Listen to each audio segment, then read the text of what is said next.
A pleasant evening, everyone. My name is Lou Smith. Welcome beyond the headlines for yet another Monday.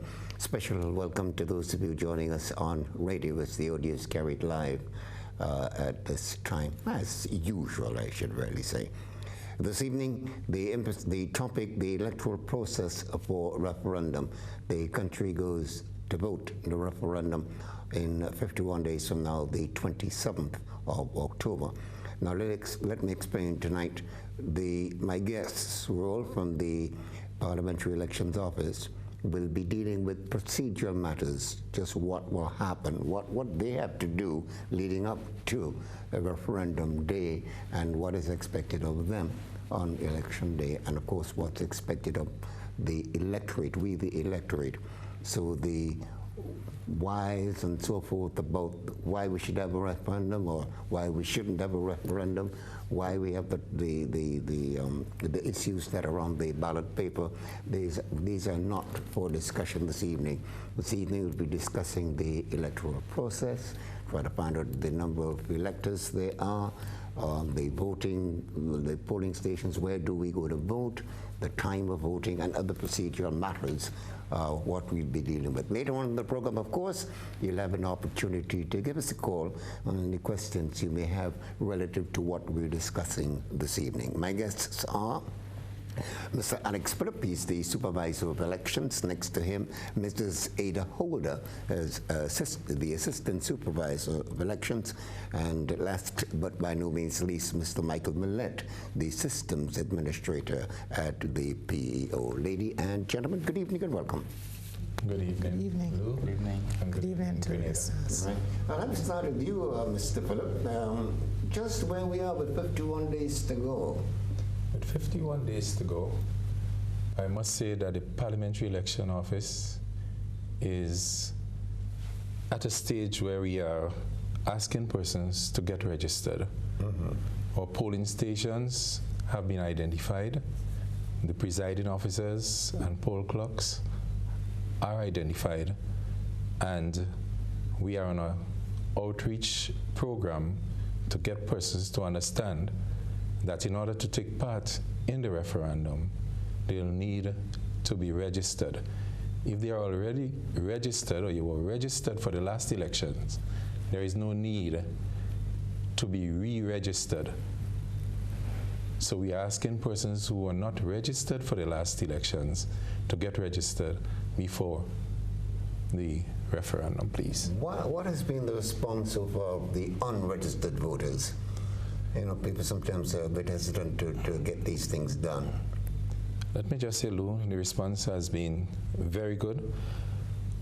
To date, we have 70,044 persons who are registered, and we have seen an increase in registration, especially among persons who are turning 18. And this is a good sign. When we looked at the period under review, in our last consolidated list, we would have seen 3,200 persons being registered. I think that is commendable. So it seems that our outreach program has been effective. Okay, well, I hope that I take it this is also part of the outreach program. Thank you so much. Yes.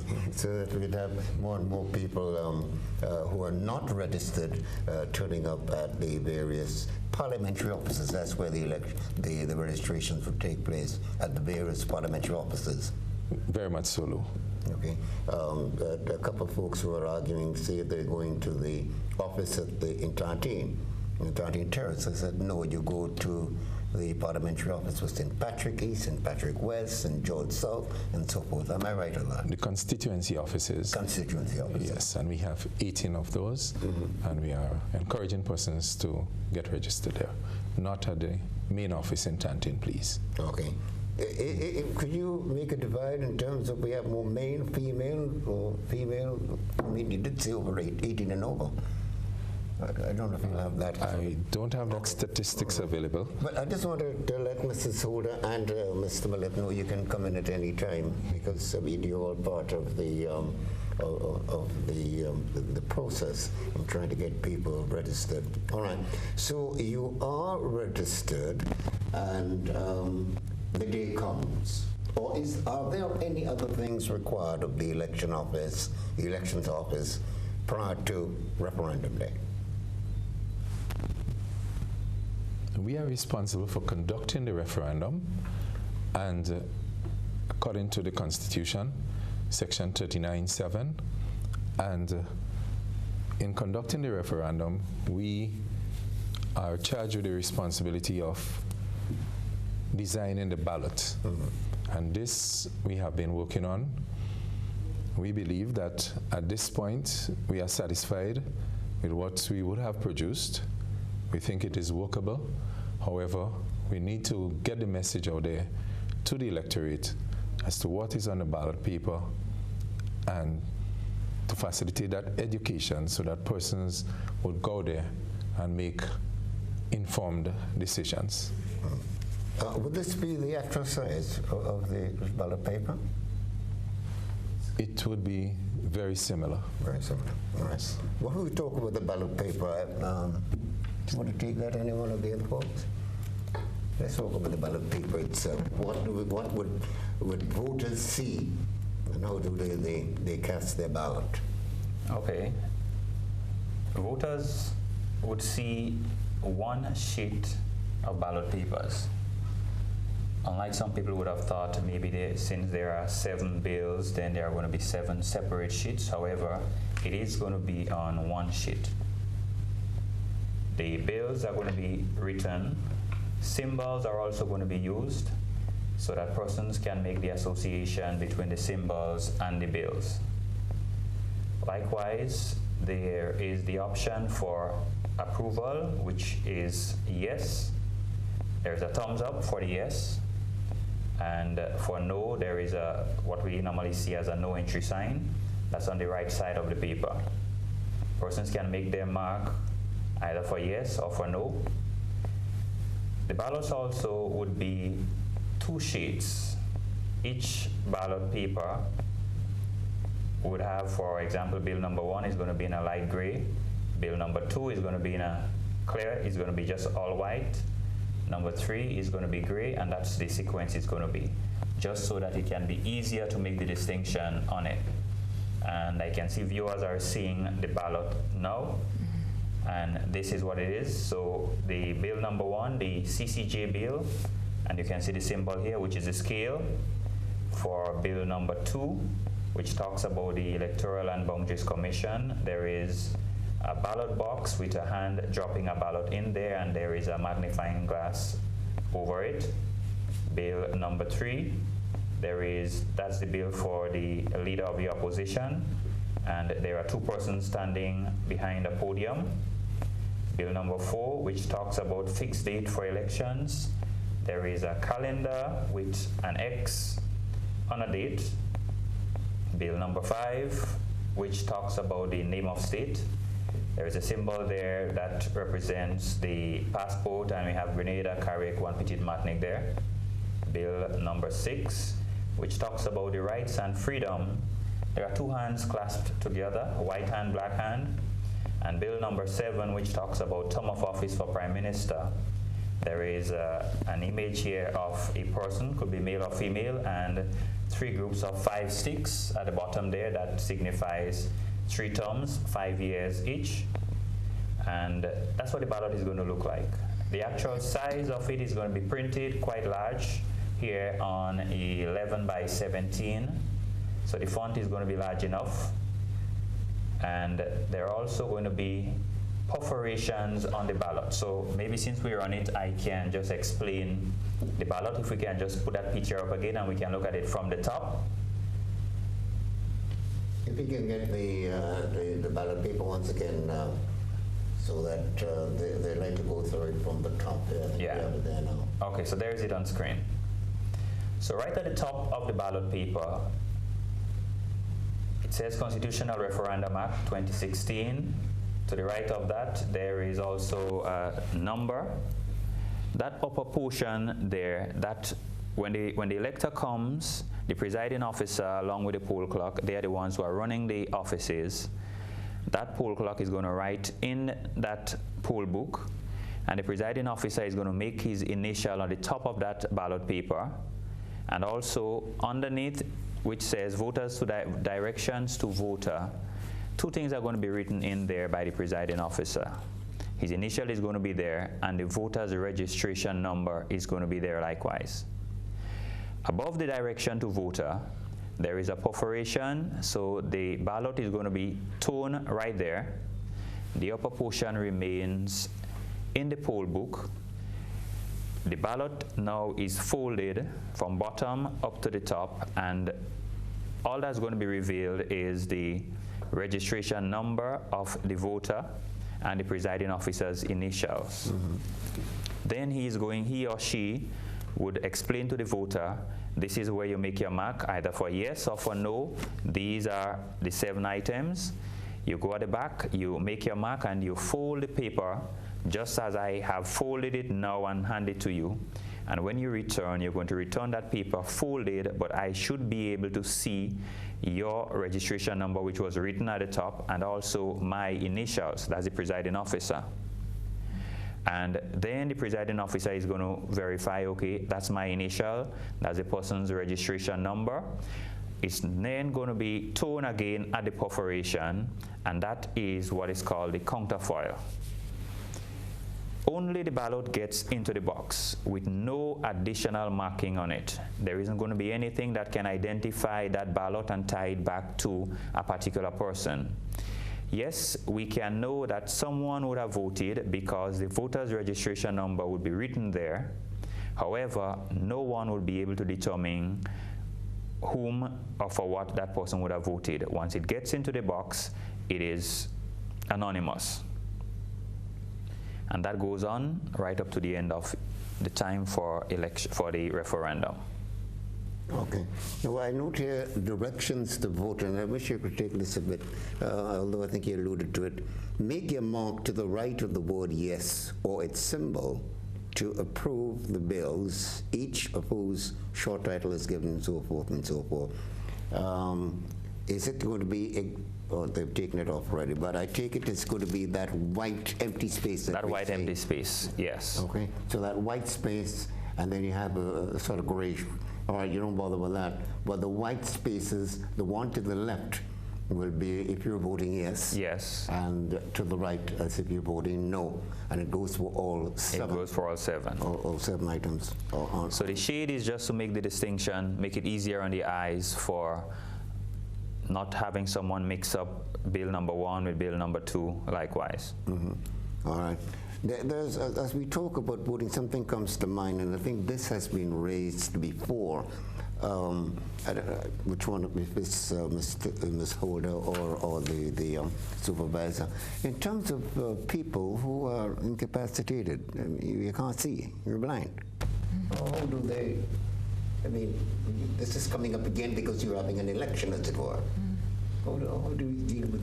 Well, for persons who are incapacitated in that way, the legislation provides for that person to be accompanied by a sighted person who would go into the voter booth and help that person along to make his or her decisions. Also, an oath is administered for that friend of the blind or the incapacitated person. Yes. The oath says what? That you are vowing, as it were, to keep secret whatever decision the unsighted person would have made in terms of his or her selection. Okay. So generally speaking, this takes the same format as a general election. Generally speaking, yes. It's a general Generally election. speaking, Except in this case, you're not dealing with people. With per se, candidates. Or candidates. Right, or yes. Candidates. Yes. But you're dealing with issues. Issues, yes. Bills. Okay. So this is what is going to happen when you get to the polling booth. You show your ID, the registration card. You're given the ballot, and like Mr. Millett explained, the procedure, so you go to vote and so forth. Now tell us about the regulations governing the day itself. The presence of people next to the polling booths, the sale of alcohol, for example, all the things that we would normally have with the elections, are they applicable on referendum day? All the rules are applicable. The sale of alcohol, that's no. The persons would be asked to keep within the 100 yards line, which would be marked off by the police way in advance. And the same sort of discipline, high level of discipline and good behavior is expected as in a general election. Mm-hmm. Yes. Now, in a general election, you're not supposed to campaign. Yes.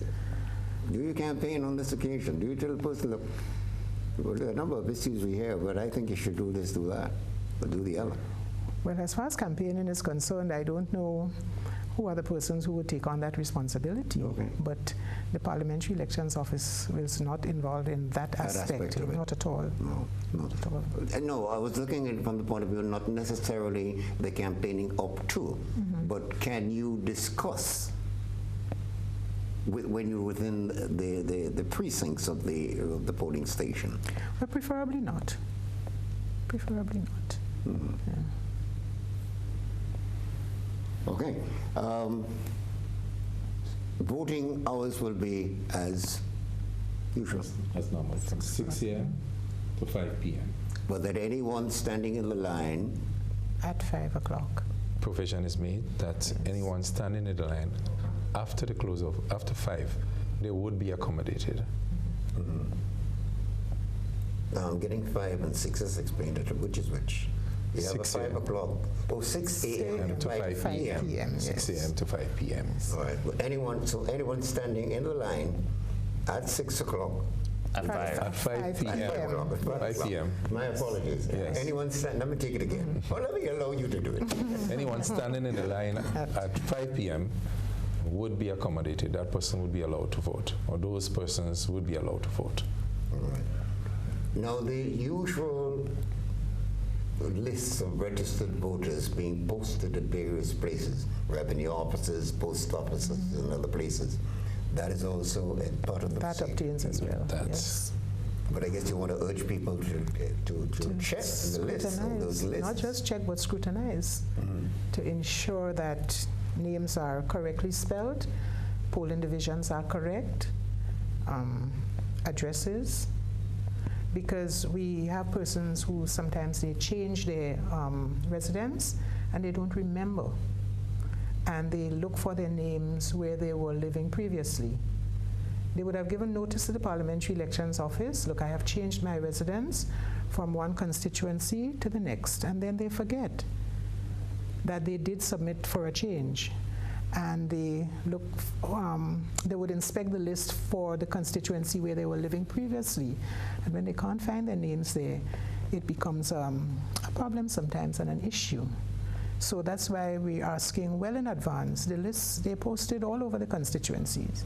So to inspect the list, scrutinize it well, and ensure that names are correctly spelled, that names are in the proper polling division.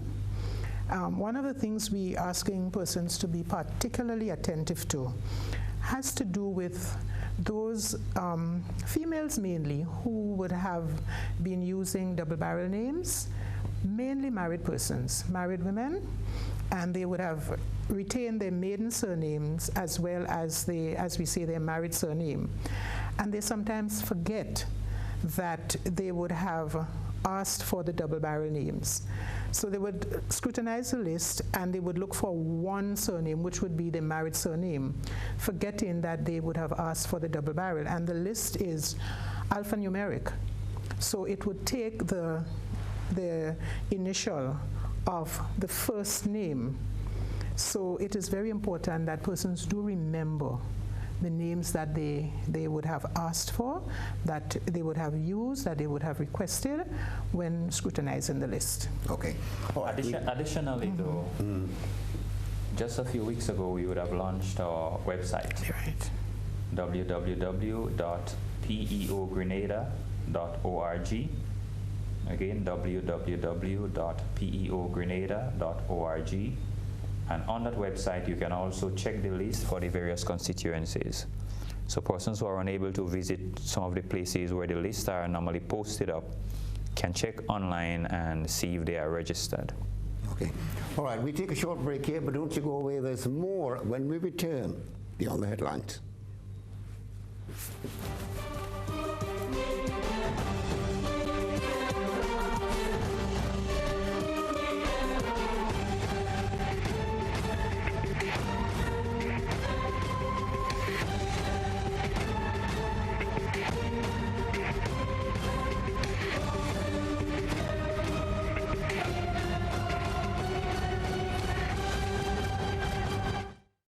No need to worry over back-to-school expenses. Get a loan from Axel Finance for back to school, and you can win great stuff for your kid in the Axel Finance School for Back to School promotion. You can win a cool $3,000 cash to help with school fees, books, uniforms, school meals, and more. Plus, a really cool and awesome Windows Surface tablet. Sweet! Get your express loan or microbiz loan today. Call Axel Finance today at 232-8222. Terms and conditions apply.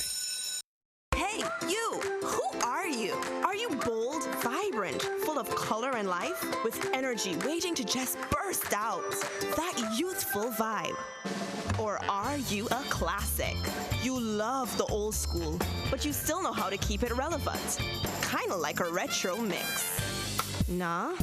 Hey, maybe you're just refined. A fine, classy, chic piece of refined elegance. No matter who you are, Sissons has that outside color to match that inside feeling. Visit any of our retail or distribution outlets and ask for our tropical modern color collection. Sissons, good looks that last.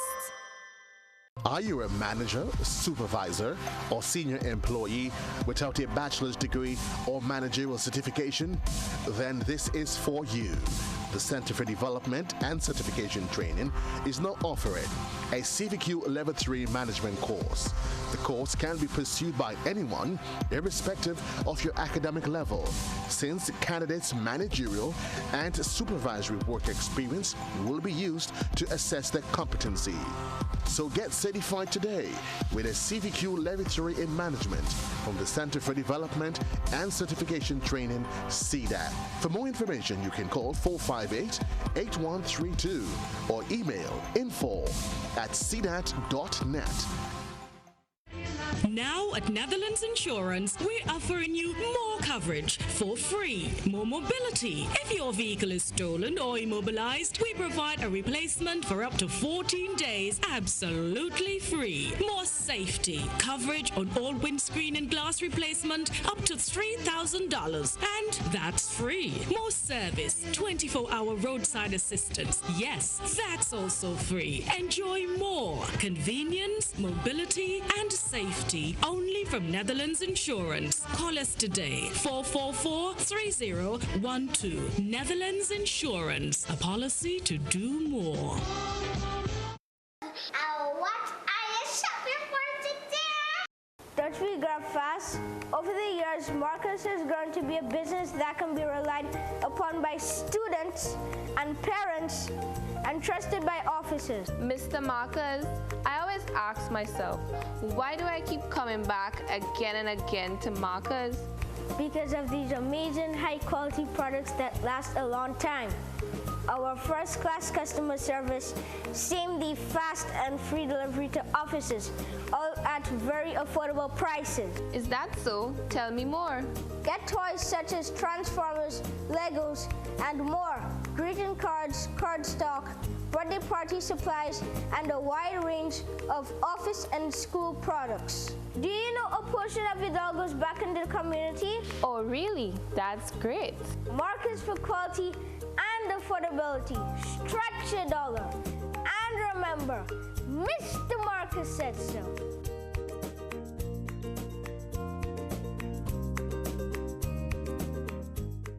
Be the best in class this back to school when you shop at Courts. Get tablets from only $249, laptops from as low as $999.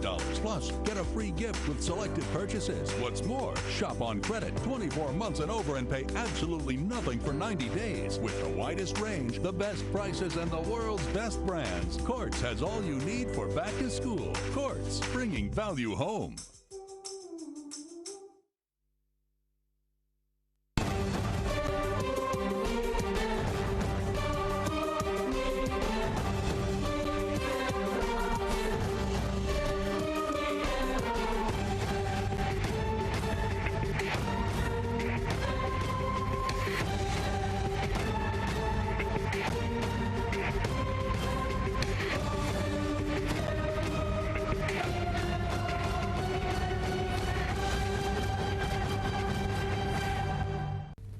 Welcome back, Beyond the Headlines for another Monday.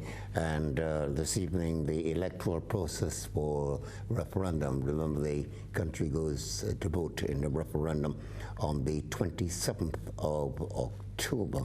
And my guests this evening are Mr. Alex Phillip, who is the Supervisor of Elections, Mrs. Ada Holder, who is the Assistant Supervisor, and Mr. Michael Millett, the Systems Administrator. Just before we took the break, Mrs. Holder, you were speaking and trying to making the point that it is important that people check these lists and their various constituencies. Now, let us suppose I check the list and I notice there's something wrong. What's the next step? The next step is that you submit to the Supervisor of Elections a claim, and you would cite what the problem is. You can drop the claim off at the constituency office or directly to the supervisor's office in Tontine. And it would be looked at, and if it's a genuine concern, if it's after the data would have been checked, then whatever corrections are to be made would be done. Okay. I don't know if you experience it, but I've experienced it where some people have a bit of a difficulty in determining exactly which is their polling division, where they go to vote. And that's why it's important to check the list. So you have numerous lists probably across the constituencies. Yes, the lists, they're posted in strategic locations, shops, popular shops, medical stations, and other places where people congregate. So you can just check the list, and now that the website has been launched, it makes it easier. But for persons who probably would not have access to a computer to be able to look at the website, yes, the hard copies are out there. Right. Now, there's also this question of moving from one constituency to another. All right. I think it is law that you should really be voting where you reside, where you live, where you domicile. You should register in the constituency where you live. That's the law. So can someone be denied voting? No, because the legislation says that once your name is on the list, you are entitled to vote. However, it can be brought to the attention of the Supervisor of Elections for an inquiry. So it's very important that persons register where they live. It makes it easier because we've had instances in the past where persons would have moved from a constituency where they were living into another constituency and did not notify the Parliamentary Elections Office through the constituency office.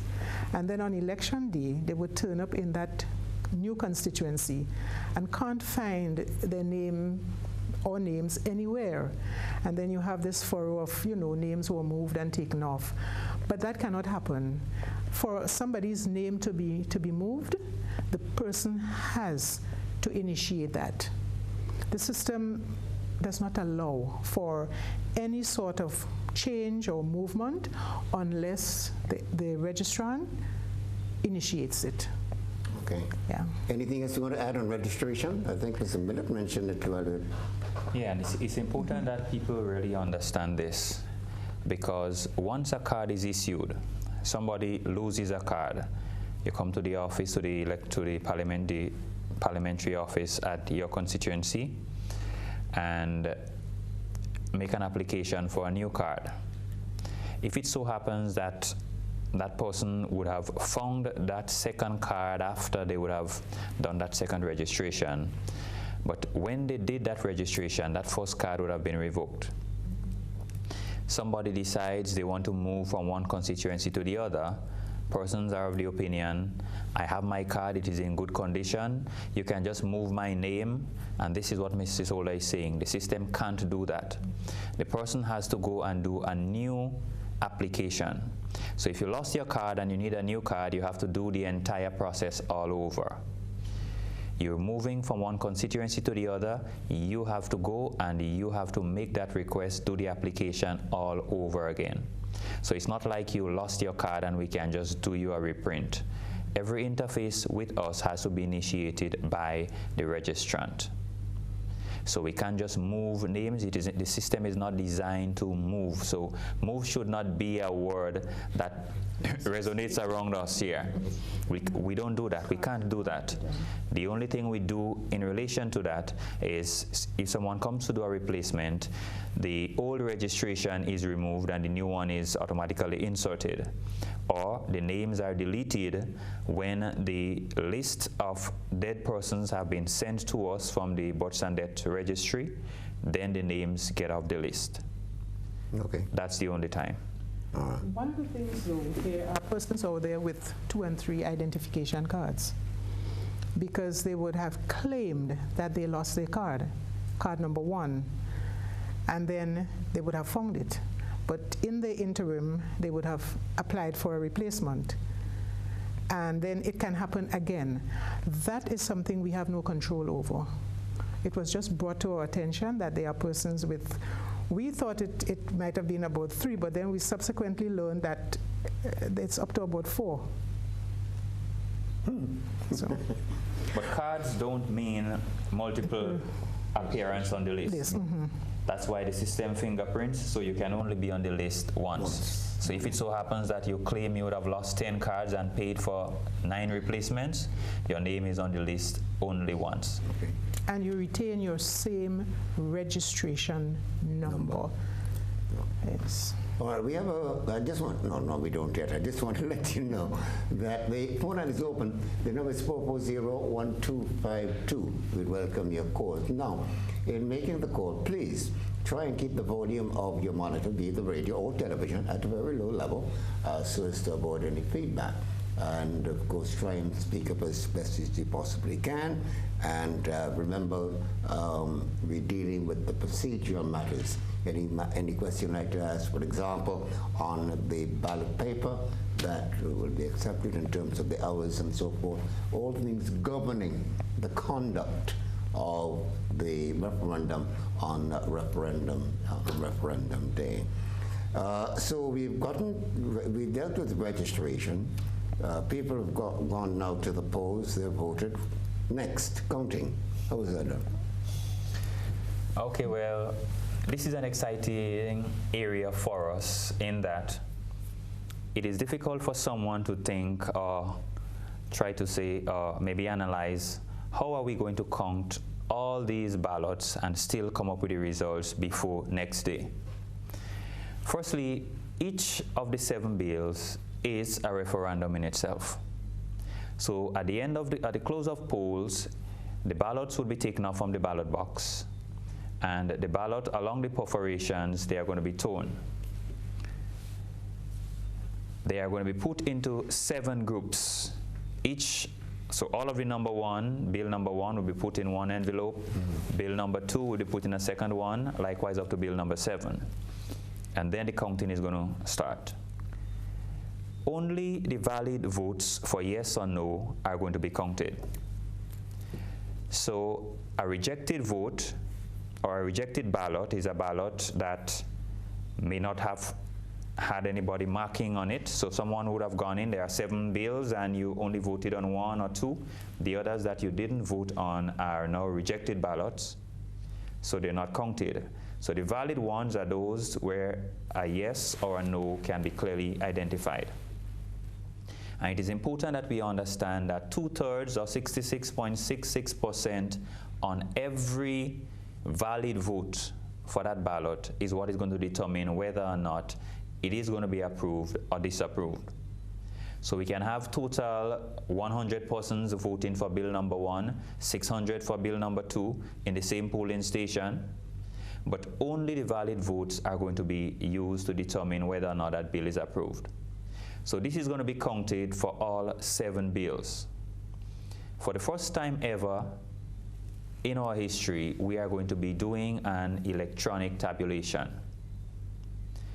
And one of the reasons why, because of the number of bills, the time it takes to get it done in the way it was done in previous elections would draw the process out. But we're moving into the electronic tabulation, not electronic voting, but electronic counting. And also, the results are going to be displayed live online in real time. So as the votes are called in to the different polling, from the different polling division to the constituency offices, the data will be entered in an electronic system. And as the data is entered in real time, it is going to be displayed on the World Wide Web. There are going to be various charts and graphs that persons can see in real time. We're going to know how the bills are progressing, how many persons voted yes, how many persons voted no, by constituencies. It can be broken down by PDs. If someone is interested in a particular bill, that person can just look at the voting on that bill by itself. So all the statistics would be available in real time. We're going to see how many polling stations are still open, meaning the count haven't been brought in yet from that polling station. So persons would have an idea as to the general progress of the process. Mm-hmm. But at the end of all the bills coming in and all the counts getting in, persons can know straight ahead that the results are in, these bills are approved, these bills are disapproved. Okay. I want to go back a bit in terms of, yes, you've given me the count there, but the actual count, because here you say when it's pulled in or called in, mm-hmm. the actual count, that initial count, and would there be a count the following day? Yes, the initial count it's always preliminary. The final count is going to be done the day after. Mm-hmm. And when that count is done and verified, then this is going to be the final. Okay. All right. We have a caller with us online. Hello. Welcome. Beyond the Airlines. Hello.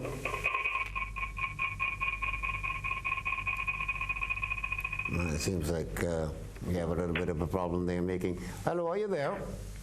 Oh, yes. Good evening, Citizen Smith. Yeah, hi, good evening. I can hardly hear you. Can you hear me well? I am hearing you very, very well. Very well, Citizen. And good evening to your guests there. Listen, I have 3 major questions and 1 observation. But with each question, I have a little, what I like to make comment. First of all, mention was made there by the supervisor of an electronic tabulation system. Sounds interesting, Citizen. Has there been or will there be any independent verification of this system by other parties outside of the electoral system to guarantee that we get in something that's foolproof? That's one. The second question is as follows. I am saddened to hear that in 2016, in a nation that boasts of 90 plus rate of literacy, we will be producing drawings, images, whatever have you, to demonstrate whether or not people can understand a question, which is normally a yes-no question, with an answer yes or no. I know we first in a lot of things, but tell me something. Can you give me one other nation in the world where this thing has happened, or are we the first? And finally, I am a person with visual impairment. I must indeed say that I am aggrieved to hear that I have to take somebody according to the laws of Grenada inside the booth to vote for me. When 8 years ago the United Nations established a convention that in Article 29 stipulates that I'm entitled to a free and secret vote.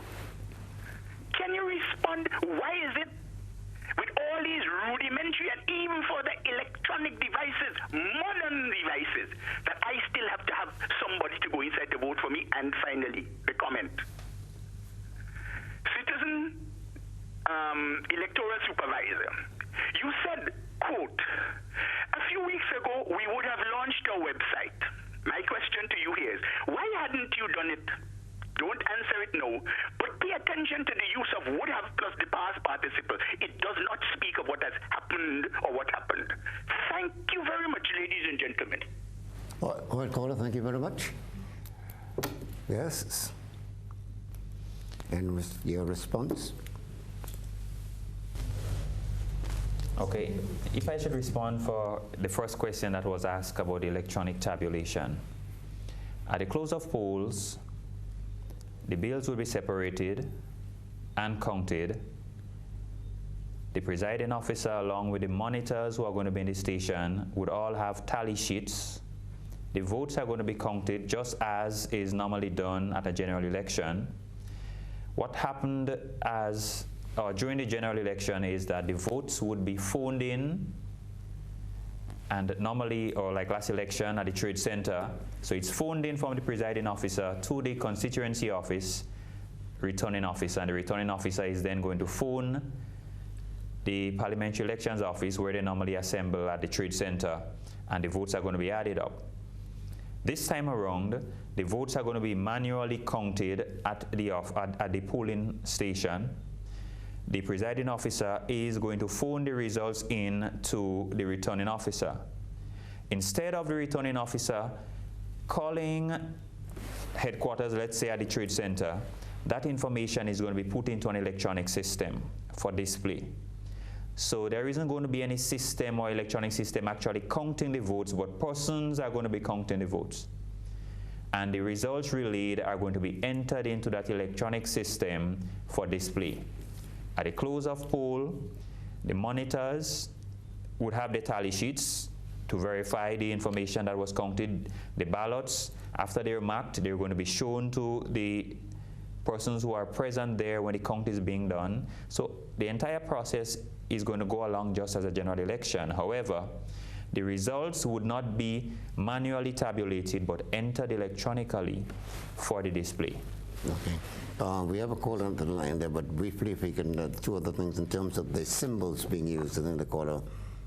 Okay, the second point that the caller made about the drawings to demonstrate, our office believes in inclusion, and there is a percentage of persons who are alphabetically challenged.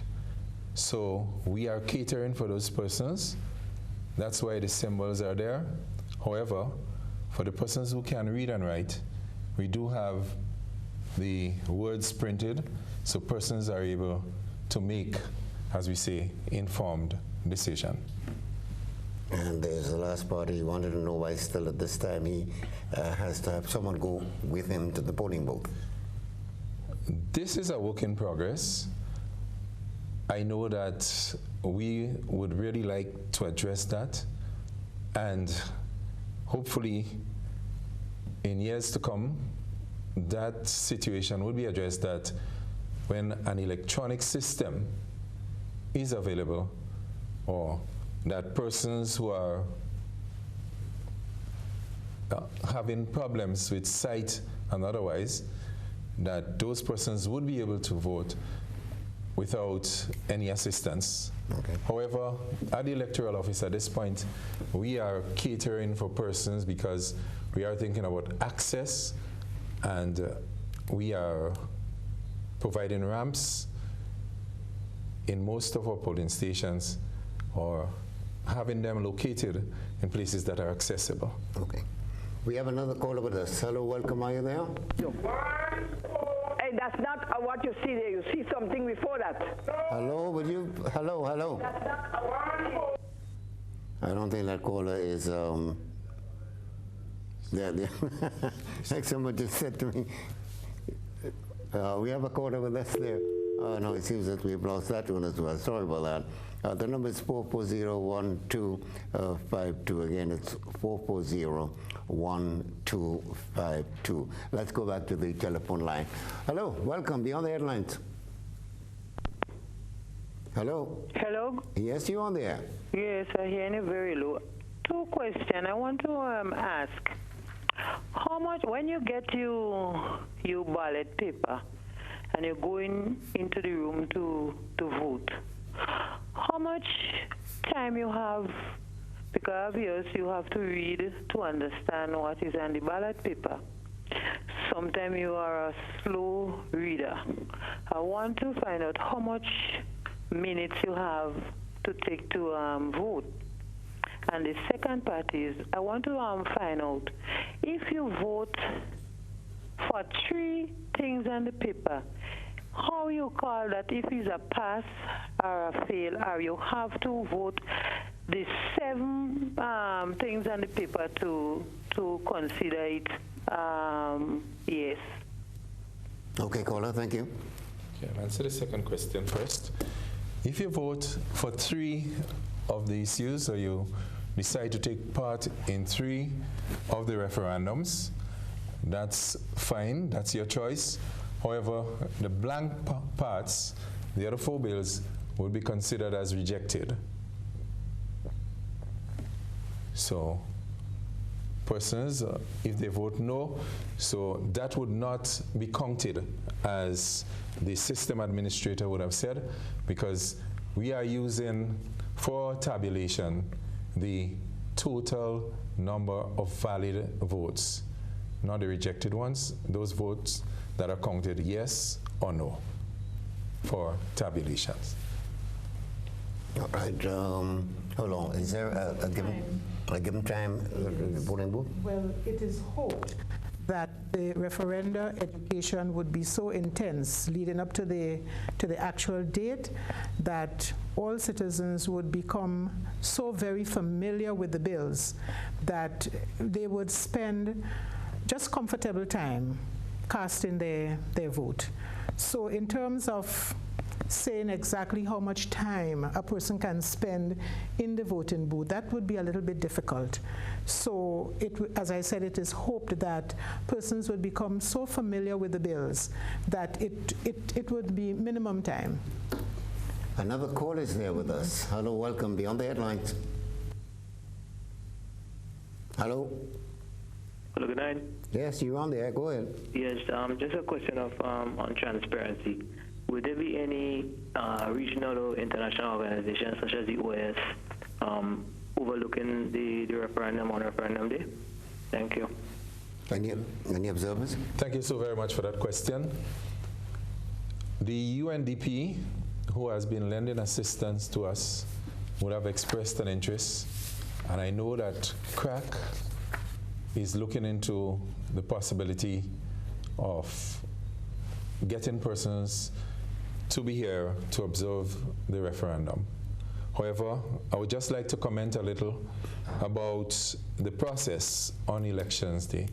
What would happen is that we expect referendum monitors selected from each constituency, and the monitors, we are saying that each constituency should have at least 3 groups and not more than 5 groups who can send representatives to be monitors.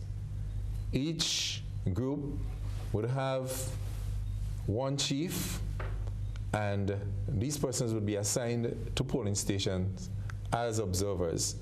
In an election, what happens is that the political parties, and we think that the monitors should be from the community organizations, political parties, trade unions, church organizations, youth groups. We think men organization, women's organization, fishermen group, farmers group. We would like persons to express an interest. There is a form that persons need to fill. The leader of the group would have to indicate that that person would have been selected, and that has to be witnessed. And that person would have to say that they know about their selection, sign to it, and take an oath in order to be a part of the process. So transparency, we are big on that, and we trust that the groups we would be passing that information. Persons would need to do so hopefully by the 3rd of October. We are expecting that the groups that are interested in all the constituencies, because remember, we are saying not less than 3 per constituency and not more than 5. All right, thank you. And UNDP there, of course, stands for the United Nations Development Program, the UN organization. We take another short break here, but don't you go away, there's more when we return beyond the headlines.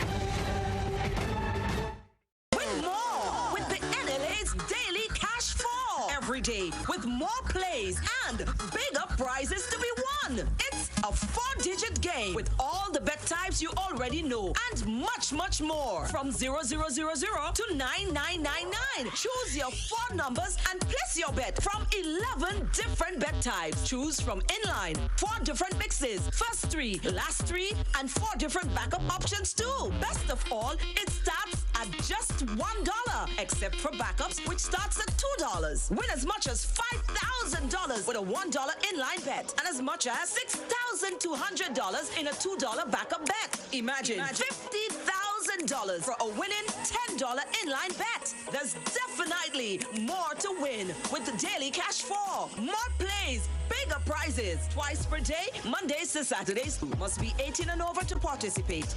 NLA, making your dreams come true while supporting sports, culture, and nation building. A pleasant evening to everyone. Welcome to the National Lotteries Authority's Lotto Draw number 2553 for today, Monday, September 5th, 2016. I am Anisha Charles. With me once again is Ms. Josan Clark from PKF Accountants and Business Advisors, whose purpose is to ensure that this show is conducted in a fair and accountable manner and that the game balls within industry standards and in no way tampered with. At this time, we should have tickets at hand because we're about to play for a whopping jackpot of $268,000. But first, your free ticket letter.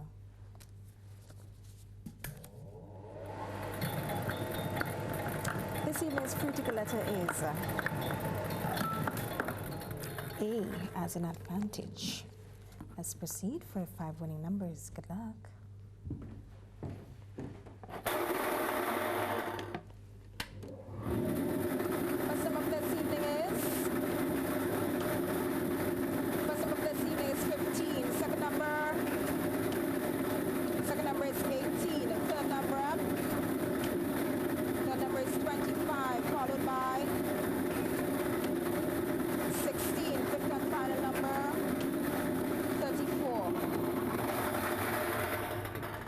Let's recount those numbers: 15, 18, 25, 16, and 34. So that's 15, 15, 18, 18, 25, 25, and 16, 16, 34, 34. Congratulations to all the winners of this evening's Lotto Draw. Lotto, play and win a lot. Remember, when you play all the games of the National Lotteries Authority, support sports, culture, and nation building. Thanks for joining us. Have a pleasant Monday evening. Are you tired of that everyday look or fed up of looking for a place that can give you variety and good quality beauty products? Then look no more. The Beauty Supply Limited has it all. We carry a wide range of hair extensions, including weaves, wigs, braids, and ponytails, together with fashion jewelry, hair accessories, plus design essential products for permed, natural, or transitioning hair. Get hair clippers and body oils. They are conveniently located on Melville Street, St. George's, opposite Fast Cash, upstairs NIS Building, Grenville, and Main Street, Satires. The Beauty Supply Limited is indeed Grenada's #1 beauty supply shop. Be the best in class this back to school when you shop at Courts. Get tablets from only $249, laptops from as low as $999. Plus, get a free gift with selected purchases. What's more, shop on credit 24 months and over and pay absolutely nothing for 90 days. With the widest range, the best prices, and the world's best brands, Courts has all you need for back to school. Courts, bringing value home. The celebration goes on. We celebrate our 20th anniversary with 20% discount on studs and hoops and drop earrings for her, for him, for everyone. All of that? Yes, and we have specials on studs starting from only $10 easy dollar. Only $10? And remember, bring your school ring or wedding band and we clean and repair it for free. I like free. Come to Lisa's. Celebrate with us. And get the good feeling. GRENDEC Community Partnership Initiative. This recent installation of the panels, we're so happy to have that because Mr. Hostin would have explained all the benefits of it. So we thank them again for it and for continuing to collaborate with us. I stand here with great joy because this home relies heavily on donations. And this project here will help us in a way I can't even begin to tell you. I'm here to say thank you, thank you, thank you for all you do for Grenada. GRENDEC, energizing our community.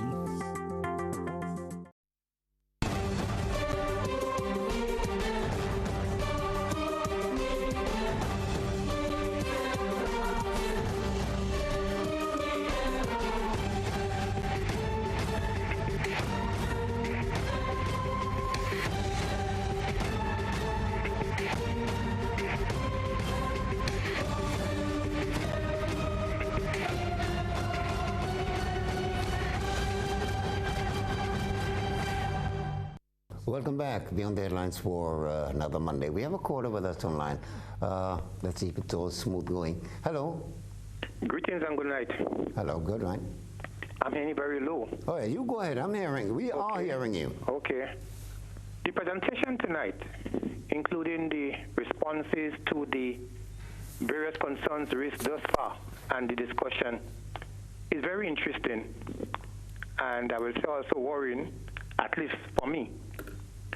And so permit me to ask 2 or 3 questions. One, it has been established that the referendum is generally similar to our ordinary national elections. I'd like to know what has been the criteria in putting the symbols, the choices to be made on the ballot paper for a general election. Before I continue, could I get a response to that? What has been the criteria for arranging the symbols we have been having for parties? What has been the protocol that was followed, or usually been followed for a general election? Anyone? Well, one of the reasons for the symbols, if you would notice, the symbols, it has a sort of association to the bill. If we look at the one for the name of state, that one has the passport and a little map of Grenada, Carriacou, and Petit Martinique. It's a sort of stimulus. When you see the symbol, it will alert you that bill deals with the name of state. So I do believe in selecting the symbols, it was to assist the voter in identifying the different bills.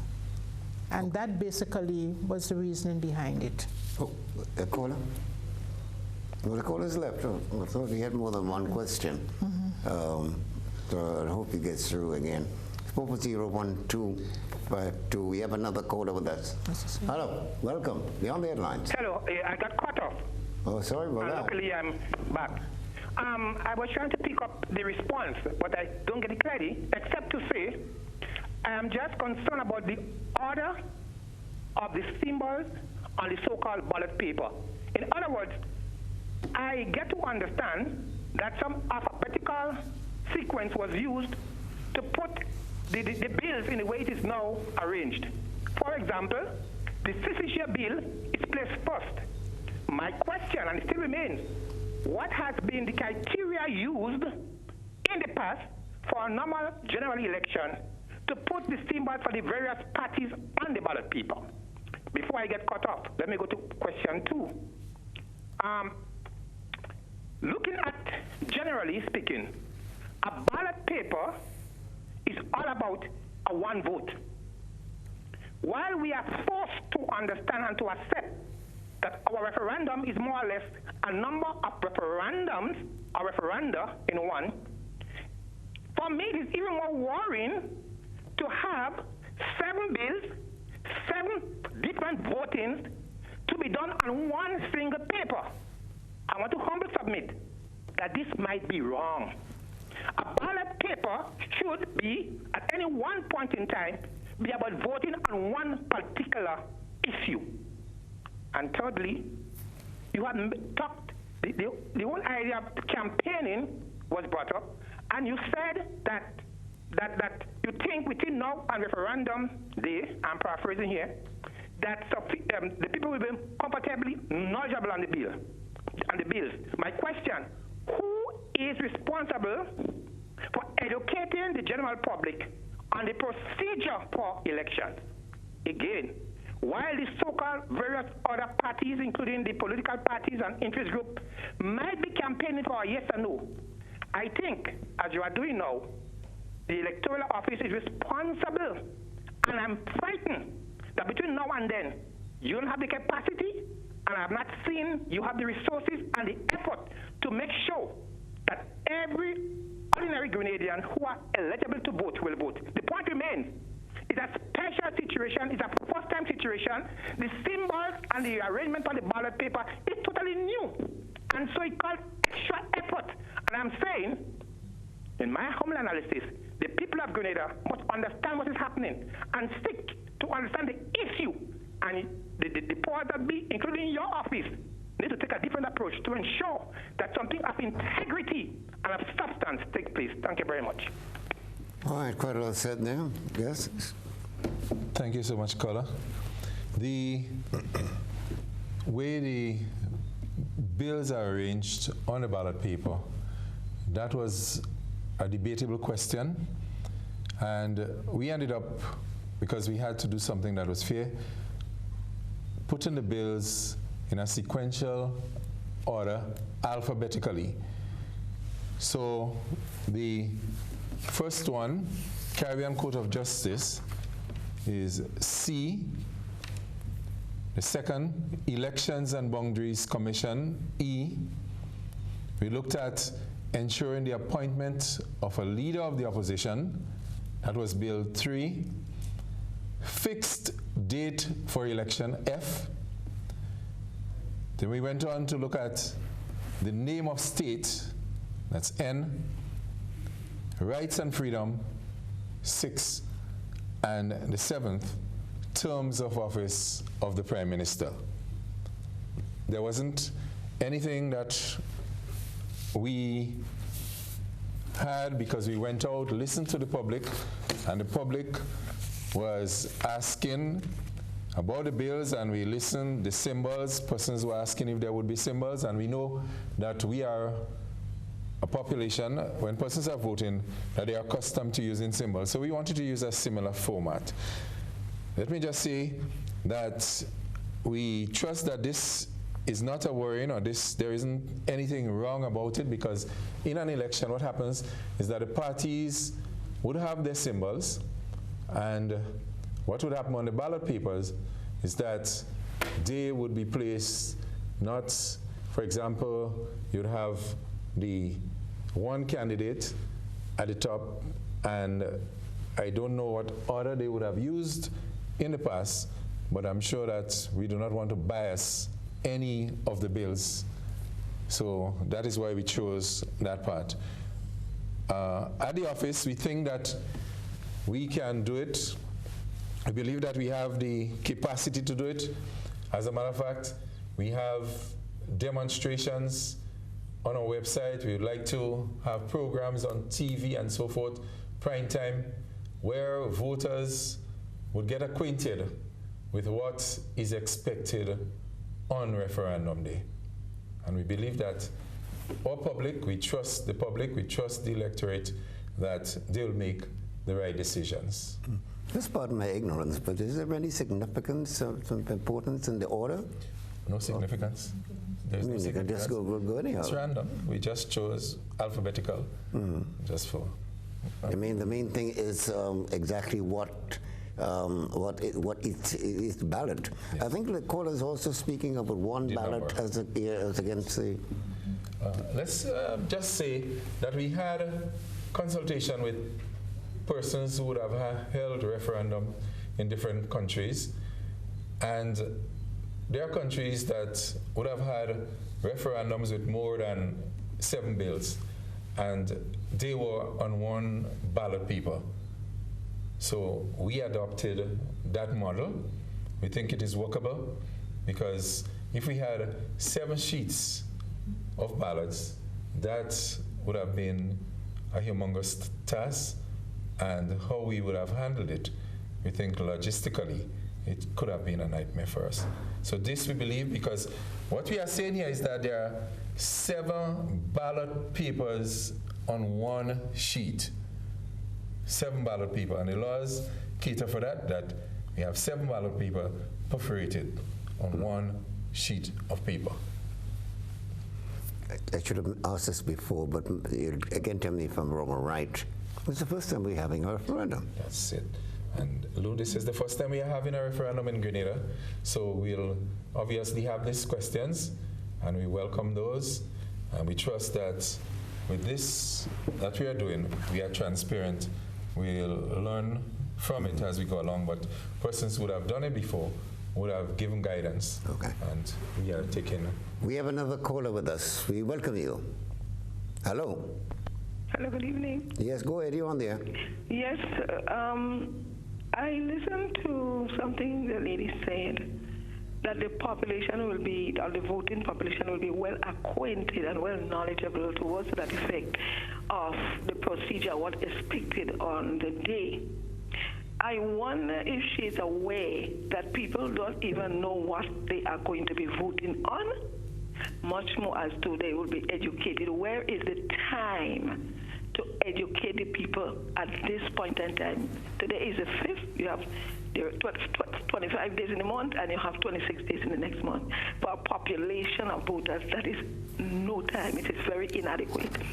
And I want to say to the gentleman, as a responsible person, that responsible position you hold, are you satisfied, or do you believe that the populace is sufficiently educated on the implications of the amendments that will be made? Or are you not in a position to advise the government or the Constitution Review Committee or whoever that they should be ensure that the people are sufficiently educated on the process and the implication of the changes that they're proposing?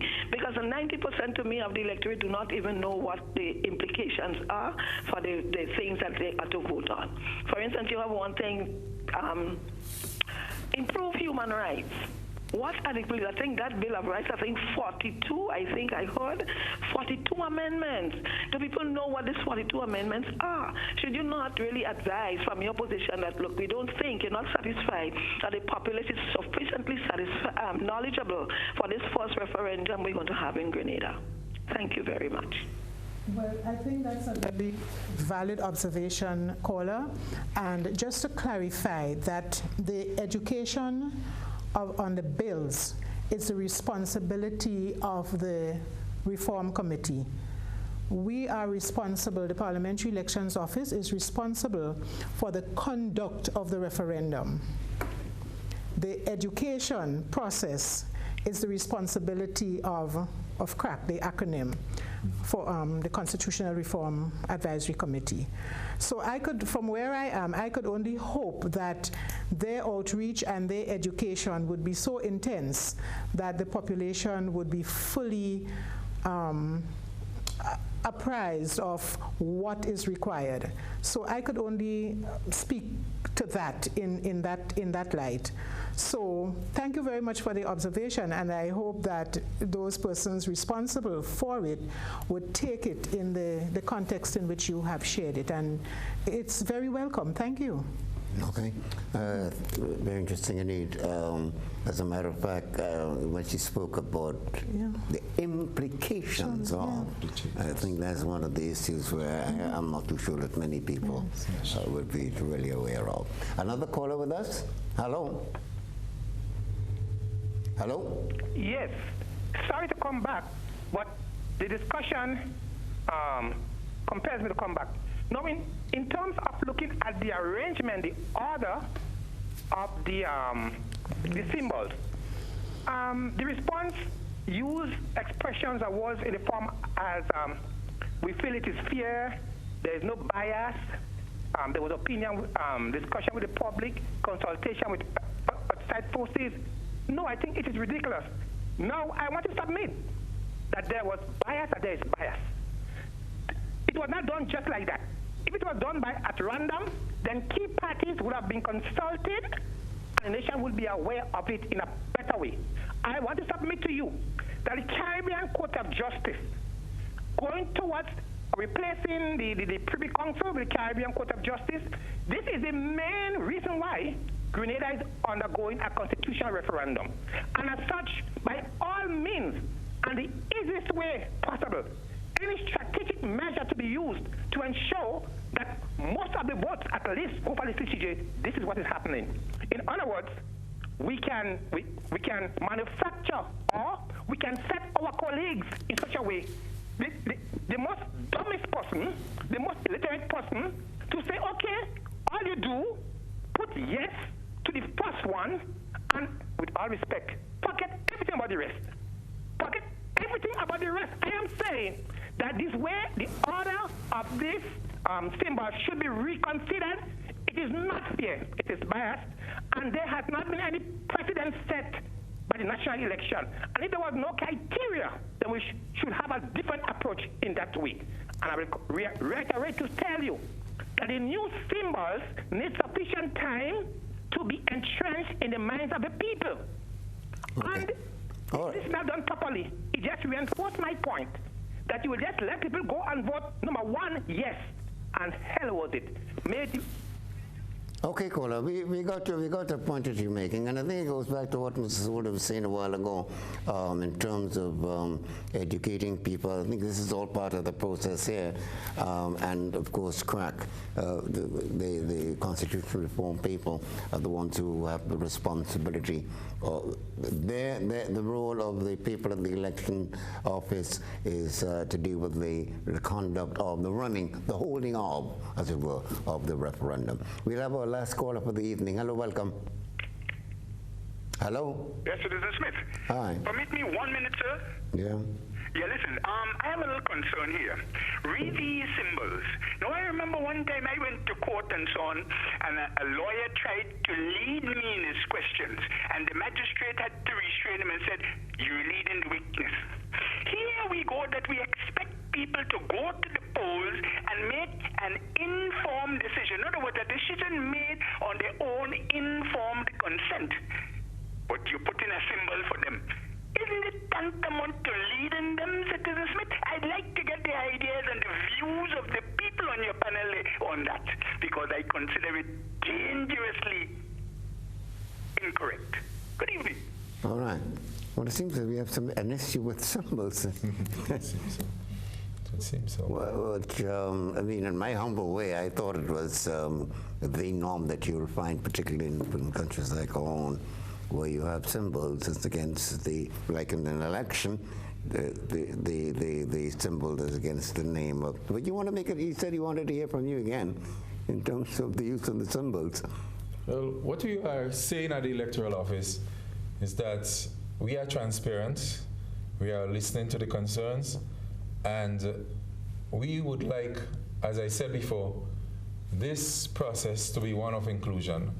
So we are catering for persons who are alphabetically challenged, and in the positioning of the bills, we were not biased to any of the bills because in England, when Brexit took place, there was one question: do you stay or do you exit? And persons could have been told that you vote exit, and they would have been moved towards this. However, there are 7 here, and we trust that persons would be educated when the CSOs, that's the civil society organizations, and CRAC, and the persons who are going out there to educate persons about the bill, they will be sufficiently educated to make a decision, and we trust the electorate to do what is right in the interest of Grenada. All right, we take our last commercial break here, and when we come back, just for the final few words from our guests. So don't you go away. I'll be back in a moment.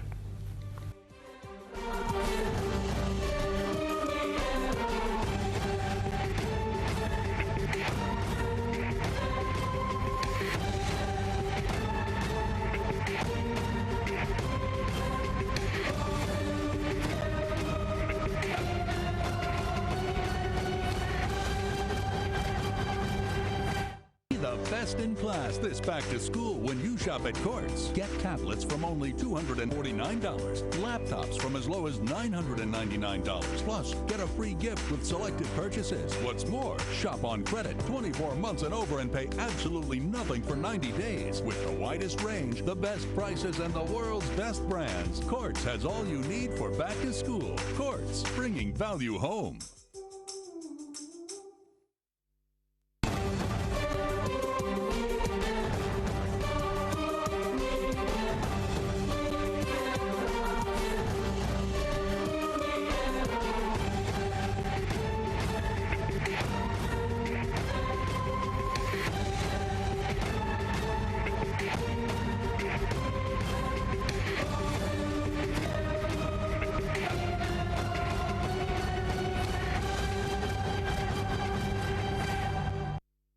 Okay, welcome back. Not much time remaining. Just enough for us to get a few comments from each of our guests. Mr. Malep, some quick words from you as we close. But I must say we are doing our best to ensure that persons are thoroughly educated as it relates to the ballot and how it's going to be appearing. And that persons can rest assured that their vote would be confidential. There isn't going to be any way that persons can know who that person would have voted or which item they would have voted for.